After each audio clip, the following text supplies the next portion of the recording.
തളിപ്പറമ്പിൽ school bus മറിഞ്ഞ അപകടമുണ്ടായി. Chinmaya mission സ്കൂളിന്റെ ബസ്സാണ് നിയന്ത്രണം വിട്ട് മതിലിലിടിച്ച ഒരു ഭാഗത്തേക്ക് ചെരിഞ്ഞത്. ആർക്കും പരിക്കില്ല. അർജുൻ കല്യാടാണ് ചേരുന്നത്. അർജുൻ, കുട്ടികളെല്ലാം സുരക്ഷിതരല്ലേ? മഴയുള്ള സമയം കൂടിയായിരുന്നു അല്ലേ? വിനീത, തീർച്ചയായിട്ടും കുട്ടികളെല്ലാവരും സുരക്ഷിതരാണ്. ഈ അപകടം നടത്തുന്ന സമയത്ത് നിരവധി വിദ്യാർത്ഥികളും ഒരു അധ്യാപികയും മാത്രമാണ് ഈ ബസ്സിൽ ഉണ്ടായിരുന്നത്. ചിന്മയ മിഷൻ സ്കൂളിന്റെ ബസ്സാണ് അവിടെ സർ സയ്യിദ് ഹയർ സെക്കൻഡറി സ്കൂളിന്റെ മതിലിലിടിച്ച് ഒരു ഭാഗത്തേക്ക് ചെരിഞ്ഞത്.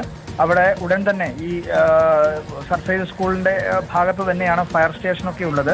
അതുകൊണ്ട് തന്നെ ഫയർഫോഴ്സിനൊക്കെ വളരെ വേഗത്തിൽ അവിടത്തേക്ക് എത്താൻ വേണ്ടി കഴിഞ്ഞു. ഉടൻ തന്നെ ആ ബസ്സിന്റെ ഒരു ഭാഗത്തെ ജനലിന്റെ ഭാഗത്തുള്ള കമ്പികൾ മുറിച്ചു മാറ്റി കുട്ടികളെ പുറത്തേക്ക് എത്തിക്കുകയായിരുന്നു. എന്തായാലും ആർക്കും പരിക്കില്ല എന്നുള്ളതാണ് ഏറെ ആശ്വാസകരമായിട്ടുള്ള കാര്യം.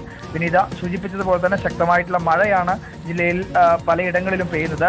തളിപ്പറമ്പ് ഭാഗത്തും ഇന്ന് രാവിലെ മുതൽ തന്നെ ശക്തമായ രീതിയിൽ മഴ പെയ്യുന്നുണ്ട്. അപ്പോൾ ആ രീതിയിൽ അങ്ങനെയോ ആണ് ഈ ബസ്സിന്റെ നിയന്ത്രണം നഷ്ടപ്പെട്ടത് എന്നാണ് മനസ്സിലാക്കുന്നത്.